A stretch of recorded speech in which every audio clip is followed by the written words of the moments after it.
Assalamualaikum guys and welcome back to Helanfa. So hari ni aku akan tunjuk kat korang macam mana cara dia untuk korang beli barang dari luar negara dekat Shopee. So kadang-kadang kita jumpa barang tu best, murah gila tapi datang daripada China, Korea ataupun negara lain. So don't worry, senang sangat cara nak beli daripada luar negara. So bila korang buka kat Shopee, just search barang yang korang nak beli. Contoh, contoh apa benda seluar lelaki,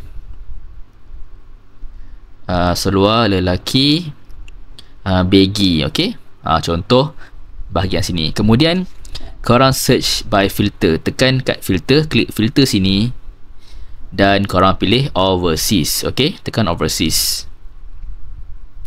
Kemudian klik apply.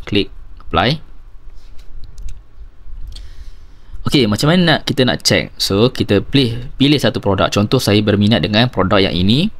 Saya klik sini dan kita scroll down dan kita tekan yang bahagian sini, guarantee to get by 21 Jun. Sekarang ni 15 dan dia jangkakan sampai, kalau saya beli produk ni, sampai 21 Jun.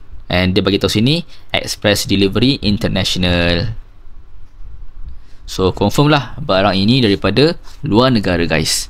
Kebiasaannya bila korang beli barang-barang daripada luar negara ni, barang tu akan sampai lebih kurang 6 ke 14 hari macam tu.